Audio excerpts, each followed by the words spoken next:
Late spring in Pennsylvania can sometimes be difficult to predict. This April was unusually rainy and warm. Usually I would have to mow my lawn for the first time in early to mid-May, but not this year. At least it's not snowing.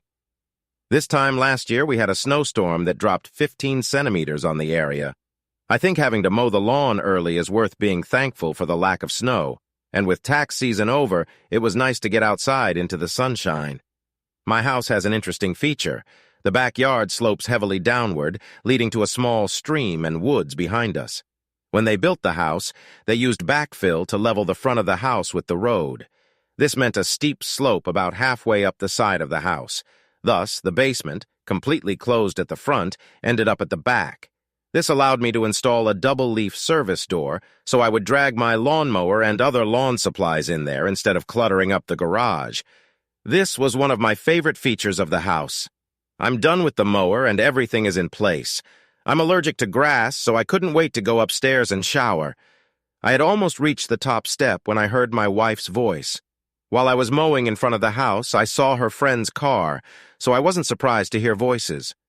But then I heard what was being said, and it made my hand pause as I reached for the doorknob. I think I should start by introducing myself. My name is Robert Crane. I prefer to be called Bob, but in school they called me Hogan after the actor Robert Crane, who starred in Hogan's Heroes. I didn't mind, but the show aired before I was born, and it doesn't count as a pop culture reference anymore. When I graduated from the University of Pennsylvania with a degree in accounting, I was still called Hogan. After graduating, I earned my CPA degree in the shortest amount of time required, and I'm currently working for a large firm in Philadelphia as a team leader doing audits and the like. It's not the most exciting position, but it pays very well, and I've been able to see the inner workings of many companies. I have a special gift for forensic analytics, building financial trails to investigate things like fraud and money laundering. I'm considered an expert and was even asked to advise the FBI on 2 cases. My wife Kelly was a political science and business major, planning to pursue a law degree when we met early in our freshman year. I was sitting waiting for the first day of classes when she walked in. Kelly had a tall, slender figure like a ballerina, only with slightly larger breasts. Her long, strawberry blonde hair flowing loosely over her bare shoulders was a beautiful sight. She wore a sundress with sandals that emphasized her amazing legs smooth and elastic. The mixture of innocence and sexuality was too strong. I was overcome with instant loss. Unfortunately, Kelly wasn't sitting next to me, and she was not assigned to my group project. It took me 4 weeks to approach her and break the ice. I made a stupid joke and she laughed. It wasn't a graceful giggle, but a full-blown laugh. We started talking and I asked her if she wanted to have coffee after class. "I've been waiting for your question for 4 weeks." She smiled in response. The last 2 years of college we were rarely apart. Our parents weren't too happy, but during our senior year we moved in together. They saw how devoted we were to each other and soon came to terms with it. I couldn't imagine how things could get even better, but that's what happened. I graduated from university and immediately took a job at one of the large accounting firms in Philadelphia. I was making a stupid amount of money for a recently graduated 22-year-old. Kelly was accepted into the University of Pennsylvania Law School, and we stayed in our student apartment. My company offered to pay for my MBA degree, so I took classes too. I rode SEPTA to work every day, so I didn't need a car, and it cut down on costs. 3 years later, Kelly graduated from university, and I proposed to her during a birthday dinner at Morton's Steakhouse in Rittenhouse Square. 6 months later, we got married. Kelly accepted a position as a deputy district attorney in the Bucks County District Attorney's Office, which is north of Philadelphia.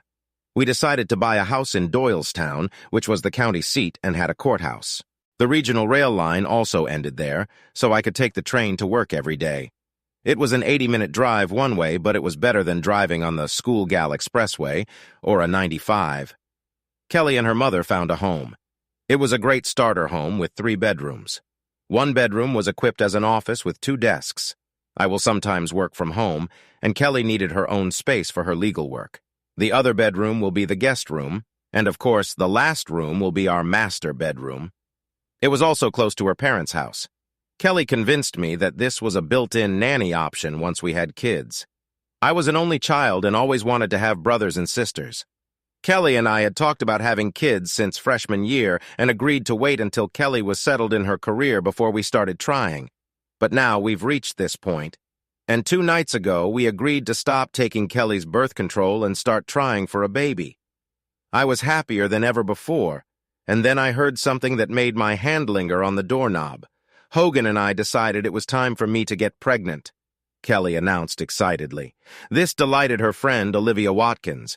Both women made the same high-frequency noise that made me think of whales accidentally beaching themselves off the Jersey shore. Standing on the stairs, I grinned at their excitement, which matched my own at becoming a father. Reaching for the pen again, I heard a question that wiped the grin off my face and the happiness right out of me. "This is wonderful, Kel," said Olivia. "But what are you going to do with Paul?" The floor shushed as Kelly calmed her friend down. "Hogan is outside mowing the lawn," she explained. There was a pause, and I could almost see her looking around, waiting for me to appear. Then she spoke again. "I already told Paul that I'm ending the affair. He didn't mind. After Grossman steps down the center, Paul thinks he has a real chance. Getting caught having an affair with a married employee would be very unpleasant. It's that simple." 3 sentences destroyed my world. Paul Evans was Kelly's boss in the DA's office. He was a widower, about 40 years old, his wife, and died of breast cancer, leaving him a single father to their daughter, Barbara.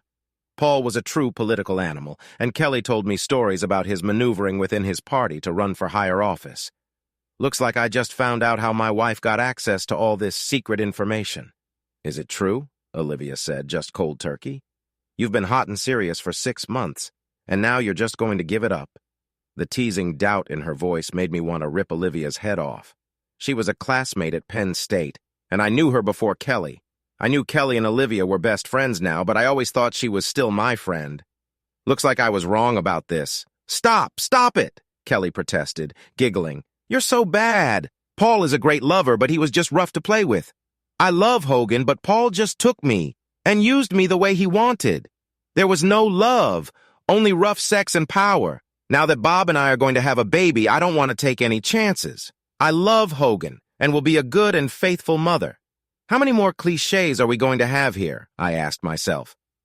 A question. All I still need to be completely happy is to come home, find an unfamiliar card in the driveway, and discover that they are having sex in my bed.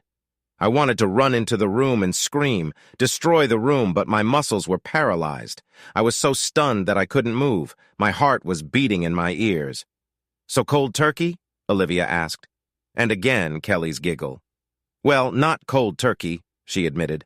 "Last week I have a conference with Paul in Pittsburgh. We'll have our farewell party there. I'll miss the sex, but Hogan and the baby are more important.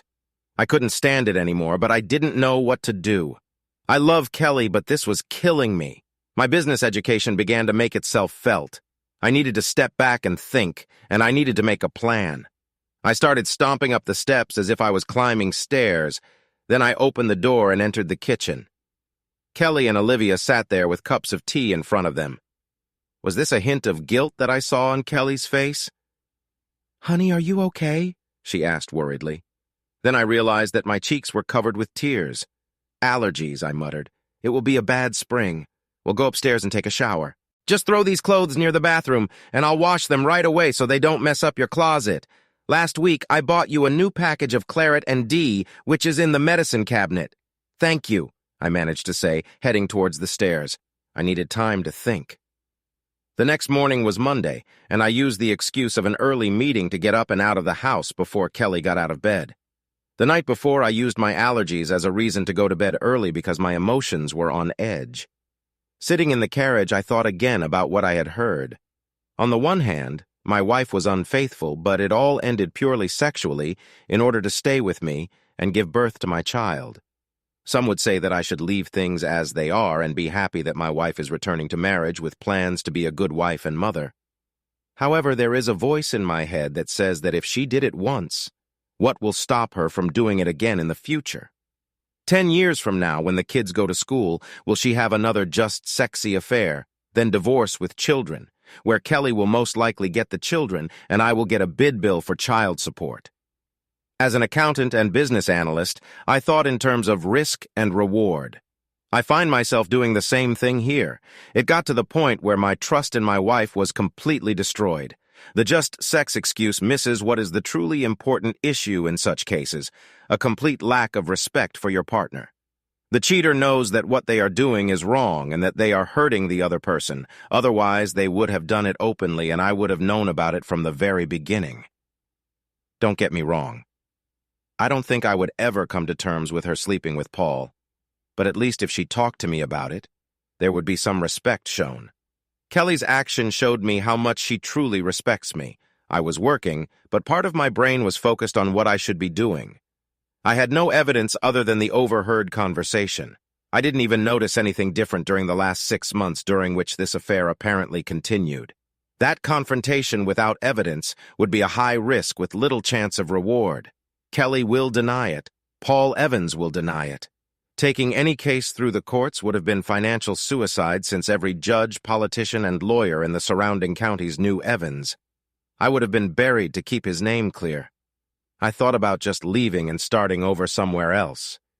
It was tempting, but the house would be like an anchor around my neck. Kelly couldn't afford it on her salary alone, and we had almost no equity. She would have to sell it almost immediately to avoid foreclosure, and in today's market that was unlikely. It would ruin both my credit reputation and hers. Being a CPA with a bad credit history is not the best decision when looking for a new position. How can anyone trust you with other people's money if you clearly don't know how to handle your own? I needed proof before I could do anything. I would have had them, but they came from the most unlikely source. 3 days later, I kept myself under control, but still had not found any evidence to support what I had heard. Her personal laptop was clean. No secret email accounts were discovered. No sexy lingerie hidden in a box in the back of the closet. No receipts from places she shouldn't have gone. Absolutely nothing. Then Kelly called me at work and said we were invited to a political announcement party at Paul Evans' house on Friday night. I assumed this would be his big announcement of his candidacy for a seat in the U.S. Senate. I had thought of a big reveal, but I still had no proof. Damn it. We arrived just in time for the big event. Evans had a large mansion near Washington Crossing with a small horse farm in the backyard. A large tent was erected for all the guests, and when we walked in, there stood the man himself, Paul Evans, at the head of the reception line like he was a king. As a widower, Evans did not have a wife to play hostess to, but he clearly recruited his 21-year-old daughter for the role. She stood next to her father, greeting guests as if she had been born to do so. When it was our turn, Evans smiled broadly at Kelly and exclaimed, "Kelly, you did it! How wonderful!" He kissed my wife chastely on the cheek. Then he turned to me. "Robert, I'm glad to see you again. I would be lost without your wife, but as I understand it, I will soon have to give her up when you start expanding your family." He laughed at his own joke. "Just let me take her when you're done with her, and there won't be any hard feelings." Laughter again. Kelly even blushed a little, and I wanted to kill this grinning fool. I understood his hint, which apparently, in his opinion, went over my head. "Who knows what the future will bring?" I said in a flat, neutral tone, not hostile, but by no means friendly. I reported the audit results in the same way. Evans blushed slightly, and Kelly elbowed me and muttered something about being rude. Evans smoothly turned to the next guest, leaving us alone with his daughter. Kelly was an incredibly attractive woman, but Barbara Evans was a vision. Even in my inner rage, I noticed this. Her auburn hair and brilliant smile made me think of a young Marilyn Monroe. If Kelly looked like a bust of ballerina, Barbara looked like she belonged on a swimsuit pinup calendar next to Kate Upton. She had the combination of good looks, a healthy figure, hair and skin that photographers dreamed of and often had to use Photoshop to achieve. Paul Evans had the perfect political family with a triple threat. He seemed ideal for the role of wise statesman and family man. Losing his wife to cancer provided him with the ideal wife. She was idolized, and any opponent who attacked her was prepared to commit career suicide. Barbara was princess. From queen, Penn State business and wall major, former gymnast, and now Penn State cheerleader. According to Kelly, Barbara was planning to try out for the Eagles cheerleading squad at the next open competition since she had just turned 21. With a saintly late wife and a smart, beautiful, photogenic daughter, the press will love him on the campaign trail, Robert. Barbara said in an excited tone, hugging me tightly. This was not a polite hug at a party. It was a full body compression, parts of her body pressed against me in the most pleasant manner. You look great. No wonder Kelly hid you away. You never come to any of our parties. You shouldn't work so hard. It's bad for your health. Somehow she got it all out in one breath in less than a second. My mood changed from rage to complete shock. I said a few polite words about how beautiful she looked and was about to leave when two thoughts occurred to me. Most of all, Barbara never greeted Kelly, and secondly, what kind of parties? Kelly didn't give me a chance to ask as she rushed with her own greeting to the young woman. Then we had no choice but to give way to the next guests in line. When Kelly and I went to hang out, I wondered what Barbara knew. After pouring my wife a drink, I asked what parties was Barbara talking about. Kelly just smiled and snorted dismissively. She was just teasing, little brat. All sometimes holds teen meetings and strategy meetings here. He says he thinks better with a drink in his hand, and at a bar, you never know who might be in the next booth. She was home several times when we met here. Don't tell anyone, but Paula allowed her to drink at home before she turned 21. Well, that got me thinking. This bastard had sex with my wife right here in his home under the guise of teen meetings. These could even be actual meetings that Kelly was the last to leave. Or perhaps she left first and came back after everyone else had left. This would prevent the legal team from speculating about why Kelly always stayed behind to help her boss clean up the mess. With his wife dead and his daughter away at college, he didn't need to find a secluded hotel room. Therefore, there is no record of their meeting. So, Barbara attends your teen meetings? I asked. Kelly brushed off the question. No, she was at home several times when her classes were canceled. She's just teasing her dad about partying during work hours. She pulled my hand. Come on, honey. Buy your young wife a drink. For the next hour, Kelly never left my side. We talked to a few of her co-workers, and several people brought up our plans to have a baby, and how sad they would be to lose Kelly for a while, but how happy they were for us. To be honest, I was a little embarrassed. Why did all these people know about our plans? An hour later, Paul Evans called everyone to attention. His daughter stood smiling next to him. He started by thanking everyone for coming and then began by announcing his big campaign. Everyone expected this, but they were still excited. I noticed a local newspaper publisher with one of his reporters nearby taking notes. I had no doubt that there would be a big article about this in tomorrow's newspaper. I won't bore you with the rest of the party details. It would have been a pleasant time if my heart hadn't been shattered, and my brain hadn't been working on overdrive thinking how to prove it all. About an hour and a half after the grand announcement, Margaret Williamson, the first assistant district attorney, came in and said that Paul wanted to meet with his staff. While Paul was an elected official, Margaret was a senior manager who essentially ran the office. Prosecutors might come and go every 4 years, but Margaret was a constant. She was a very tough woman, but at the same time very respected for her honesty and integrity in the legal community. The older woman lawyer was the main reason Kelly took the position. I really liked her. Margaret had been married for over 3 years to an electrician who had put her through college and now owned a large electrical contracting company. The two were devoted to each other. I always thought of them as role models for Kelly and me. Sorry for stealing your wife, Hogan, Margaret offered. Paul wants to discuss the organization of the office when he stops campaigning. A moment later, they both left. I walked away from the small gathering of other spouses remaining at the meeting and headed to the other side of the large pool, located across from the patio where the party was taking place. There was a wicker swing chair hanging on chains. It was in the shadows so people could see me if they looked, but I wouldn't be conspicuous. In other words, it was the perfect place for me to try to collect my thoughts. And having sat there for even 5 minutes, a voice invaded my solitude. So this is where you're hiding, the voice bird. I looked up as Barbara slid into the wicker swing next to me. She positioned herself so that she was sitting facing me.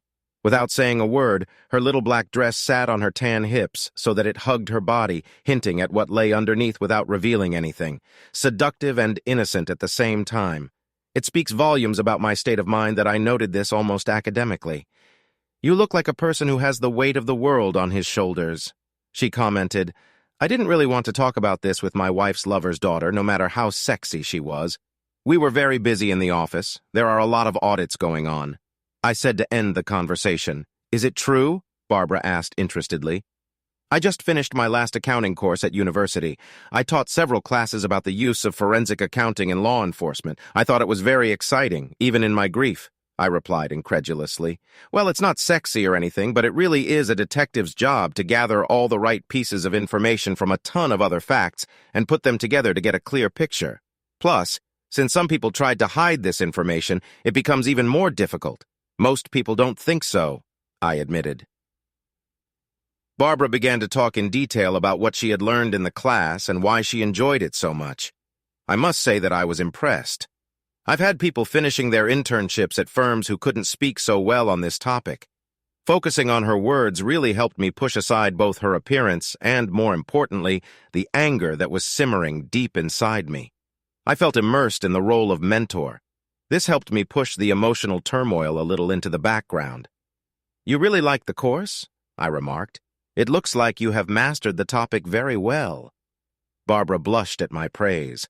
For a moment, the pin-up girl disappeared and I saw a sweet girl genuinely touched by my simple praise. "I really thought about joining the FBI when I finished school. Dad wants me to either become a prosecutor or go work for one of his friends' law firms. I don't think this is what I want to do. You should follow your own dreams, not your father's dreams." I advised not that I was against ruining that freak's plans. I worked a little with the FBI when audits revealed something criminal. Before Barbara could respond, Kelly stepped out of the shadows. "That's where you disappeared to. You didn't do anything indecent?" she asked teasingly. Barbara turned to face my wife with a beaming smile. "We were just talking about Bob's work. We were just discussing this in class. I wanted to get an expert's opinion." "Well, Hogan is like that," Kelly said proudly. I looked at one of his audit reports where an employee embezzled money using his boss's login. Hogan realized that some of the transfers occurred while the guy was on a business trip, but the login was done from the corporate office. Most of us would have stopped when the boss was identified. Hogan continued to dig. I could have gotten a conviction against this employee the first day out of law school. Hogan left prosecutors with nothing to do in the case. Kelly looked at me with pride on her face as she told this little story. This confused the hell out of me. How could she be proud of me and claim to love me while she was in a 6-month relationship with her damn boss?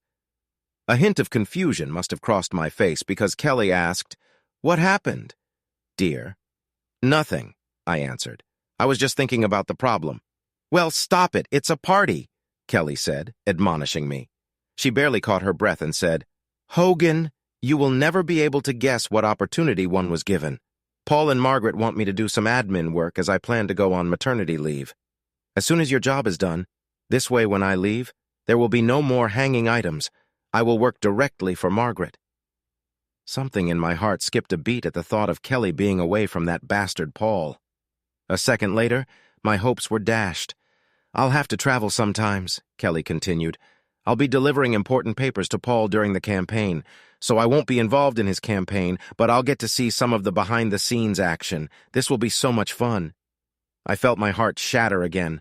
I know I heard Kelly say she plans to end the affair so we can have a baby, but I can easily imagine her being unfaithful again in anticipation of being on the campaign trail. And if she gets pregnant, who's to say it will be my child? Paul is approximately my size and color. Without a DNA test, this would be very difficult to determine. My rage began to rise, but I suppressed it. Now is not the time. Barbara began talking to Kelly about her new position and the campaign. They soon became engrossed in conversation, and I was forgotten. I took this opportunity to pull myself together. After tonight, I'll start planning. I needed to somehow counteract Paul's political power, but to be honest, I had no idea how to do it. 2 days later, the answer came to my office. "Your meeting for 4 o'clock is already here."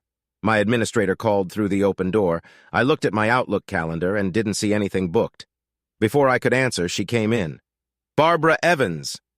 "Hey, Hogan," she greeted as she entered. Her long auburn hair float over her shoulders. She wore a light sundress that showed off her gorgeous legs and strappy sandals that hugged her legs almost her knees. Her breasts were modestly covered with no cleavage, but the material pressed against her chest in a suggestive manner. 2 thin straps held up the dress, leaving her arms bare. I was speechless as I watched her enter.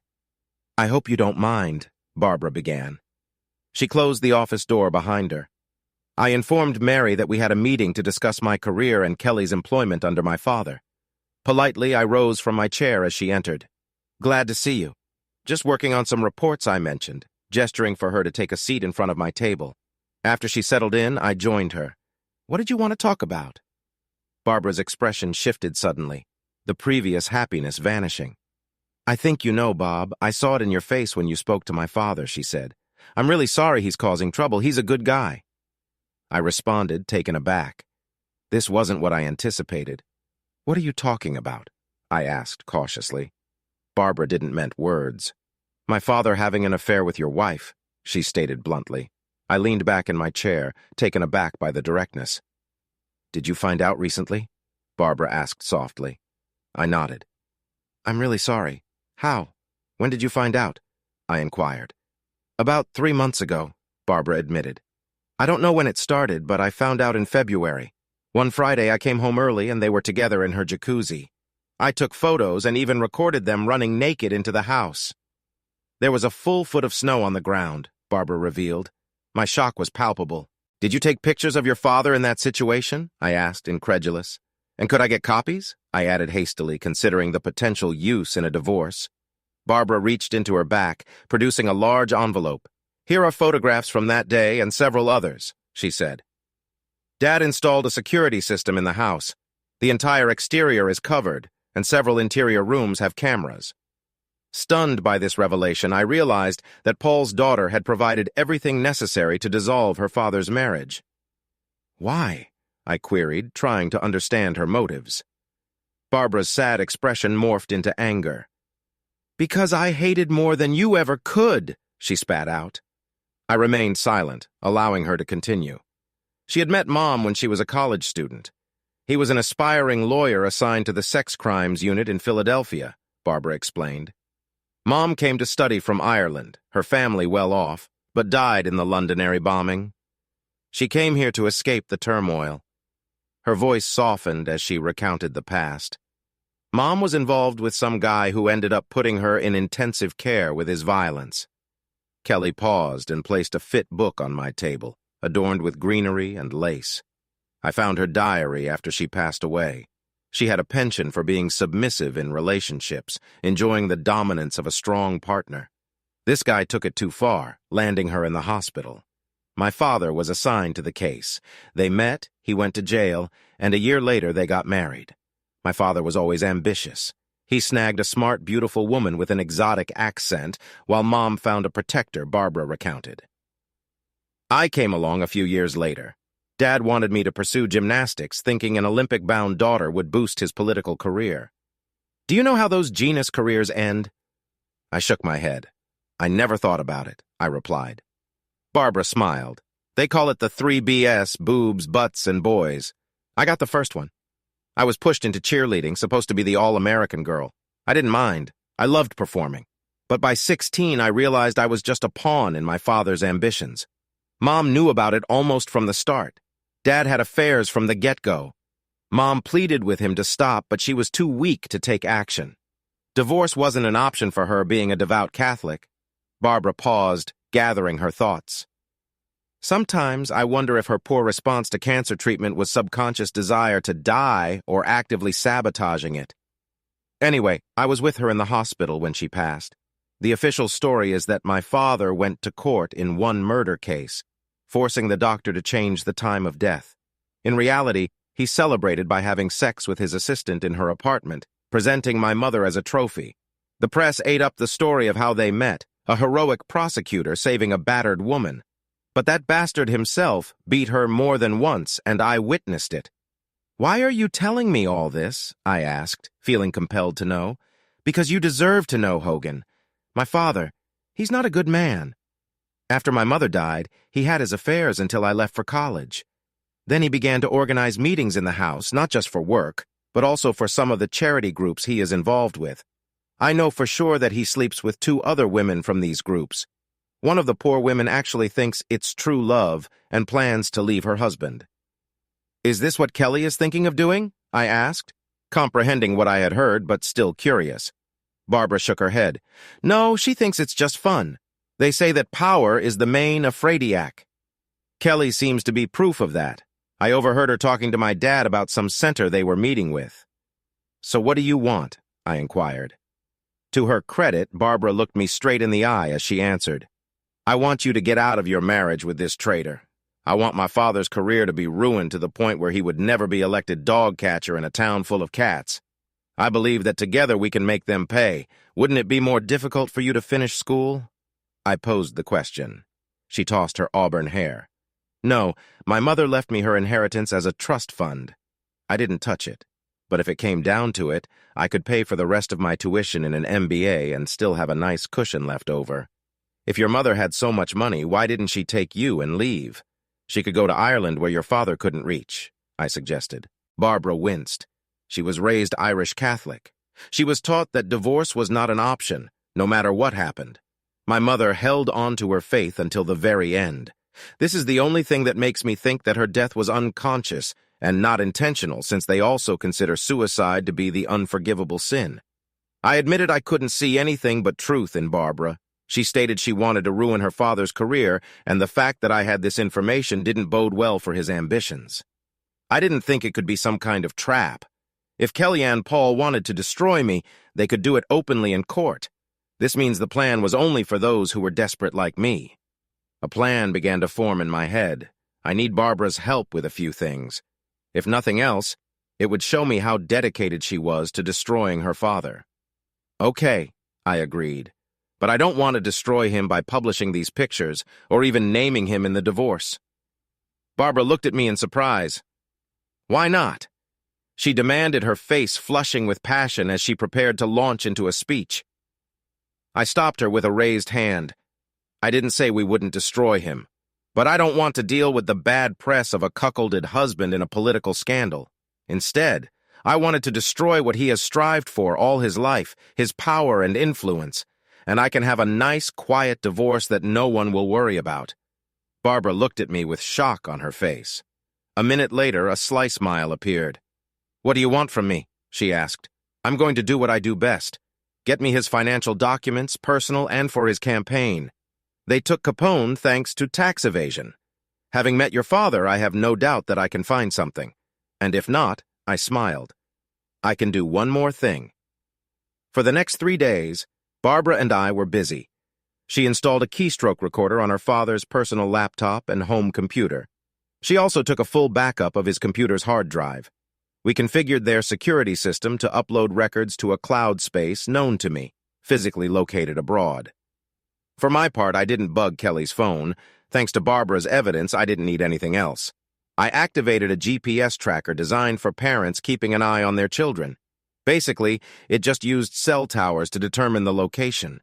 Unless I sent a command to activate the GPS, I just didn't want her to find me at home while I was busy with work. I faked a groin injury the day after Barbara first came to see me. This gave me an excuse not to have sex with my wife. After learning about Paul's partners, I didn't want to take any more risks than I already unknowingly took. Plus, I didn't think I could have done it without my anger exploding. By the way, I made an appointment with the doctor to get tested for sexually transmitted diseases. Nothing was detected at first, but some, like HIV, can take months to test positive for antibodies. Kelly went to the conference in Pittsburgh for her last date with Paul, annoyed and upset. No wonder she was very excited about the trip. My problem was that somewhere inside, I still loved her. I would never be able to trust her again, but that didn't mean I didn't still love her. But I also couldn't bear the thought of having sex with her after what I found out. It was Thursday morning, and Kelly, her bag packed, was waiting for Paul and the junior lawyer from their office who was traveling with them to the conference. So I'll be home Sunday afternoon, Kelly said, coming up to me after dropping her bag at the front door. I sat at the table with my back to her and sipped my coffee. She wrapped her arms around me and leaned down until her lips were next to my ear. I hope you feel better so we can start taking care of the baby, she whispered, her voice carrying a weight that could raise the dead.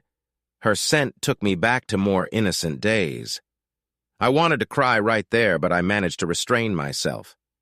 I'll apply ice to help it heal, I assured her, stroking her hand and kissing her forehead.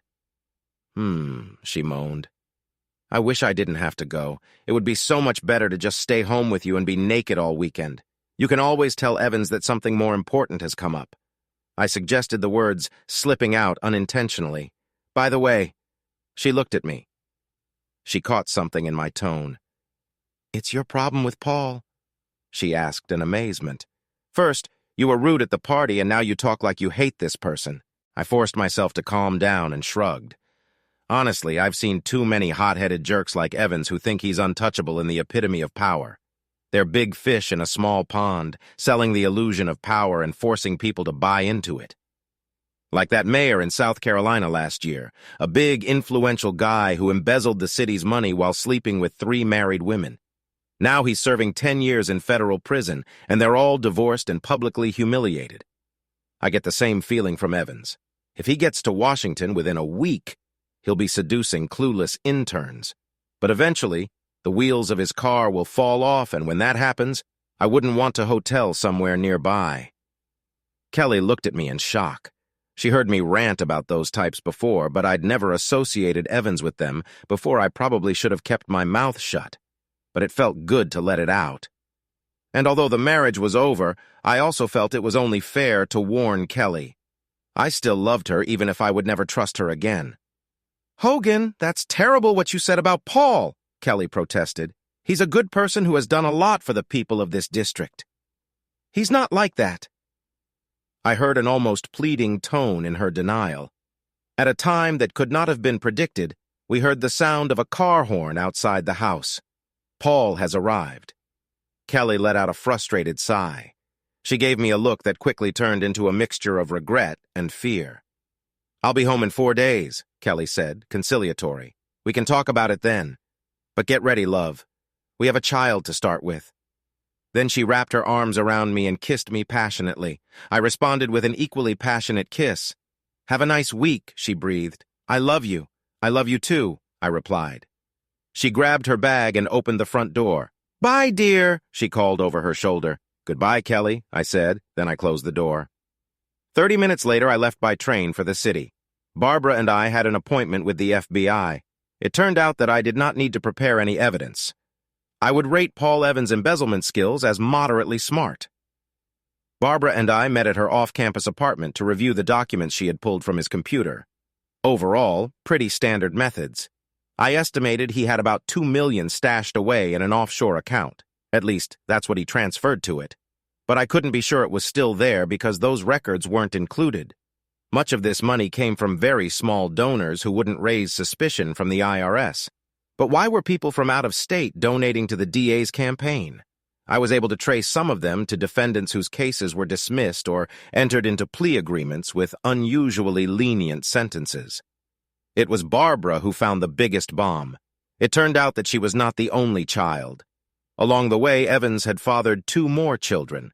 One of them was born 3 years before the death of his wife. His mother was one of his employees at the time. The 3rd child, born 8 months after his wife's death, was born to an 18-year-old volunteer at the hospital where his wife was being treated. Evans gave each woman $2,000 a month in campaign contributions as poll research consultants. Barbara almost destroyed her own apartment in anger. That red hair really was a warning. By the time Kelly and Paul left, we had already checked everything in Paul's notes. These remained, but we did not have enough resources to get to the information. So I wrote down all my findings and set up a meeting with the senior FBI agent I worked with in the Philadelphia office. Barbara came to tell in the story we had made up. Barbara said that after taking a forensic accounting course, she wanted to look at real documents. She decided to look at her father's notes out of innocent curiosity. When she noticed some strange things, she called me because my wife worked for her father and knew about my experience. Gary was a seasoned professional. He knew there was more to it, but we dropped a gift-wrapped present in his lap so he didn't press the issue. A dirty prosecutor in his own backyard, a dirty prosecutor who just launched a campaign for the U.S. Senate. This career-making thing felt like manna from heaven. We caught a taxi to Barbara's apartment since she had a late class, and I walked to the 30th Street station to catch the train home. I thought about packing my things and leaving when Kelly got home. Gary promised to expedite the case to at least subpoena Evans' documents by Wednesday. It is unlikely that much time will pass before word of the investigation becomes known. The bastard will find out how illusory his power is when all the rats leave his ship. Kelly called me while I was on the train home. She said she called early because they were going to have some big dinner and it would be very late before she got back to her room. I had no doubt that tonight she didn't plan to stay in her room at all. I made some vague remarks saying that everything was fine. She caught my distracted tone and asked what was the matter. I just had a meeting with some FBI agents about something, I replied. I'm in the carriage, and besides, the investigation is still ongoing, so I can't talk about it. All this was completely true. Looks like it really got to you, Kelly said worriedly. Yes, this case will be terrible. It might become national news when the full story leaks, I said, looking a little intrigued. Can you give me a little hint? Kelly asked. I couldn't resist corrupt politicians, bribes, money laundering, sex, adultery, children, any of my friends. I darkened. I've already said too much. If I say anything else, the Bureau will shut me down. Oh, you're no fun, Kelly pouted. Don't worry, love, your secret is safe with me. We said our goodbyes and she switched off. When I entered the house, it all just amazed me. My marriage was over. We dated and were married. We were together for 10 years. I never expected to be single again, but now that's exactly what I was about to do. In the end, I just sat on the couch and waited for the sun to set. I felt like I was watching my life sink into the horizon. I was just watching. It was many hours after sunset before I moved again. It was midday on Saturday when I came out of my self-pitying fit. I won't say I didn't deserve some slack, but I knew I needed to shake things up. Ironically, I was mowing the lawn again when I saw a BMW convertible pull into my driveway. I stopped the mower and watched Barbara get out of the car. The first thing I saw was her long, pale legs sticking out from the driver's side. She was again wearing sandals with thin cords that wrapped around her calves. They always made me think of the ancient Greeks. As she stepped out, I saw her sculpted legs flex, indicating strength beneath her firm flesh. In keeping with the Greek trend, she wore a pure white toga-like dress that ended mid-thigh, but with 5 centimeters of lace at the bottom, allowing her upper thighs to be seen. The dress was made of a light, silky material that hugged her curves and tended to be semi-sheer. Her perky breasts were supported by a bikini top that was visible through the dress. Her arms were free of everything except the light freckles that dotted her skin on her upper arms and shoulders. The dress only went down one shoulder, leaving the other bare. Long red hair fell in waves onto the same shoulder. However, it was her gray-green eyes and smile that caught my attention as she approached me. I turned off the engine and greeted her. Well, you look better than I expected, Barbara said. I have expected to have to take you out of the bottle or off the ledge. I snorted. Last night I had a lot of thoughts about both options. We had to do this, I said. Besides, it distracts me. Have you met with a lawyer? She asked. I shrugged. I did it on Tuesday before they left. The documents will be ready on Monday. I agreed to audit a client in Austin and leave on Tuesday. Usually I spend 3 days on such business trips and then work remotely until I complete the report. In this case, I will be there for all 3 weeks. I shrugged again. This is probably a coward's way out, but I don't want to be here when all this mess starts brewing. I saw agreement on Barbara's face. She knew that this would draw attention to her as the daughter of this bastard. Well, I'm glad you're thinking ahead, the redhead said. But I realized that this is what you were good at. That smile again. Now I can plan too. Okay, here's my plan, Barbara announced. I'll help you finish your work here and then you'll come to me. We'll have fun and you'll even be able to look at me crazy. I have a swimsuit that you will absolutely love. I try to perk up. Barbara, I'm still married, I protested, and I don't think I'll be ready for anything for a while. You need to let off some steam before you explode, the sexy redhead insisted. Besides, you know the old saying, what's good for the goose is good for the gander. Her gaze was playful, sly, and artless at the same time. I couldn't help but laugh. In one of those bizarre coincidences that proves that truth is stranger than fiction, we ran into Olivia after finishing my yard work. I cleaned up and we went for a late lunch at a nice restaurant. I wasn't in the mood for revenge sex, but it was nice to get out of the house. And going somewhere with such a sweet girl like Barbara was not at all difficult. As I approached the restaurant, I noticed that a car was parked outside. It was Olivia's car. I almost told Barbara to turn around and we could find another place, but I didn't. Instead, I did something that was completely out of character for me. It was all on a whim. After all my careful planning, something just snapped inside me when I saw Olivia's car parked in that lot. I casually hugged the red-haired beauty and led her into the restaurant without further ado. There, I gave the owner a tip so that he could seat us at a certain table. It was somewhat obscured, but was visible when returning from the toilet. I sat Barbara down facing outwards and sat down next to her. She smiled when I took her hand. "Why did it happen?" She smiled sweetly. "Not that I'm complaining," I laughed. "Do you remember I told you about how I found out about my wife's betrayal, about her friend Olivia?" "So her car is parked right on the street." Barbara burst into throaty laughter. "So I can be the other woman. Oh, I can live with that." I feel leaned forward and kissed me softly on the lips. It was not a deep passion of kiss, but rather a kiss that hinted and promised much more. A lover's kiss. Our dishes arrived, and I frankly enjoyed myself. The tricks were forgotten as I enjoyed Barbara's company. Her witty sense of humor was killing me. I've never heard a counting sound so dirty before. I happened to look back and noticed Olivia walking past us. I pointed it out to Barbara. "Oh my God," she giggled. "I was so looking forward to this." With that, she leaned forward to kiss me. I felt my hand reach under the table and rest on her leg. The skin of her thighs was so incredibly soft, and underneath were firm, elastic muscles. The touch was electric. I was so lost in the sensation that I was surprised when Olivia screamed at me. "Hogan, what the hell are you doing?" she shouted at me. "Who is this woman running away from your wife while she's out of town? I thought better of you." I have no doubt that the entire restaurant heard her. I let go of Barbara and turned to look at my ex-girlfriend. "What's your problem, Liv? It's just a little carefree sex before Kelly and I settle down and have a baby. And could you keep it down? People are trying to eat."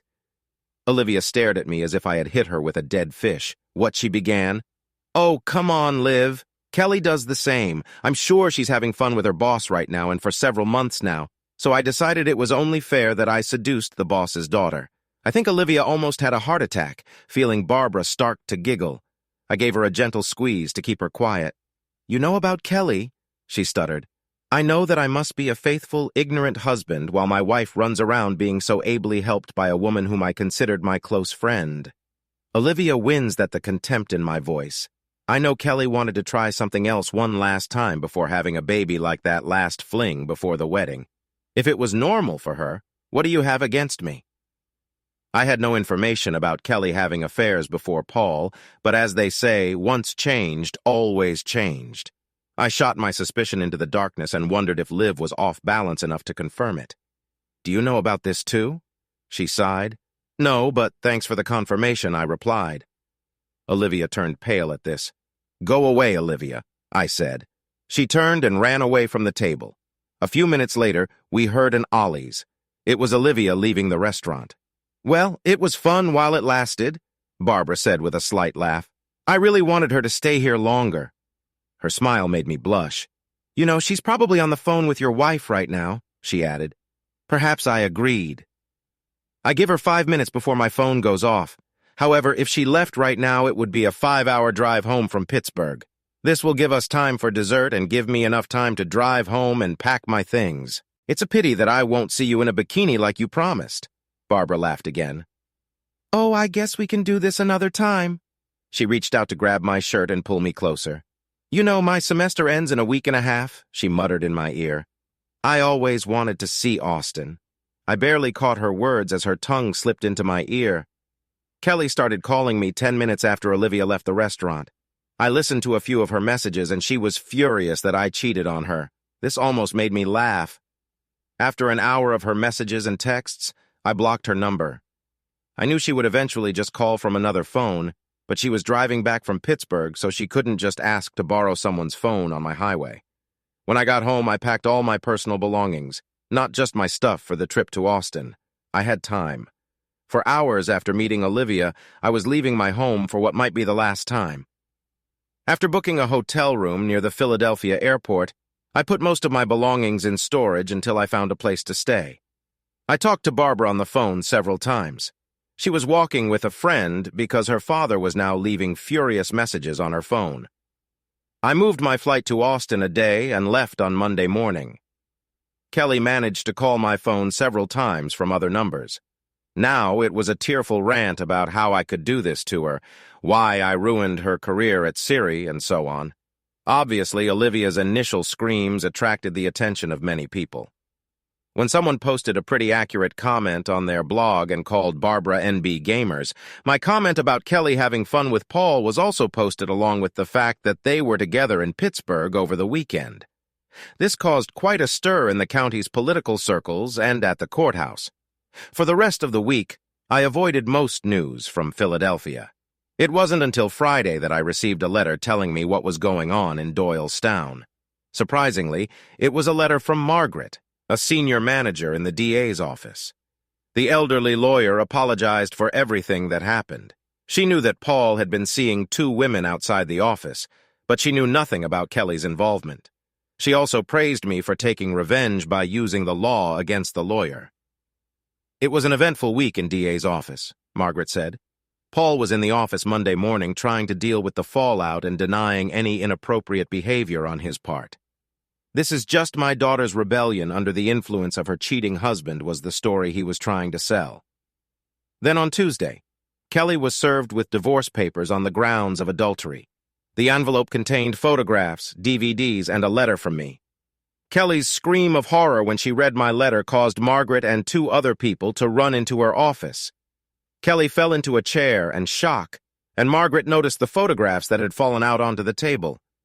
In my letter to Kelly, I told her that I was not having an affair, but hoped that she now had an idea of how I felt about her in this jerk. I told her I couldn't be married to someone I couldn't trust, especially now that I knew she'd been unfaithful before. There was little activity at the DA's office Tuesday. The next day, Margaret was in Paul's office for a meeting when 4 men in suits suddenly walked in. Paul yelled at them for interrupting an important meeting. When one of the men told Paul that he was under arrest, she said he was in complete shock when he was handcuffed and taken out of the office. They let him ride out the front door of the courthouse and past reporters who had somehow been alerted. "I'll Gary a few beers for this." At the end of her letter, Margaret apologized for allowing them to behave this way in her office. She also asked me to let her know if I needed anything because I didn't deserve this kind of behavior. I'm sure part of her letter was about damage control, but mostly I think Margaret was the moral and professional person I always took her to be. Now all my plans for a quiet divorce have gone to hell because of my own stupid impulsive prank with Olivia in that restaurant. Philadelphia news stations quickly learned of Paul's arrest and charges against him. As I told Kelly, this story had all the makings of a summer romance, sex, betrayal, revenge, and too much anger. The news media loved it, and it was quickly picked up by hungry 24 news outlets. I avoided the worst because I was out of town and they were unable to track me down because I had booked a second hotel room 10 miles away from one of my work itinerary. However, I checked in there and reporters were stationed around it trying to catch me. I saw on TV that they were camped in front of my house. Kelly didn't come out and they only filmed my relatives coming in and out. Barbara had it the worst of all. She was the daughter who betrayed her own father. She still had to go to classes and take exams, so for the first few days it was quite easy for the media to find her. The school then forced the reporters to leave campus because they were disturbing students. It also helped that 2 women who had children with Paul came forward to get their 15 minutes of fame. With her final finale complete, Barbara slipped out of campus and headed to the airport. The media were disappointed, but not too surprised when she didn't show up for the graduation ceremony. After a while, this story became a side news story and stayed there. It boiled over when Paul's trial began, but he pleaded guilty to several charges resulting in him becoming a 20-year-old guest of the federal government.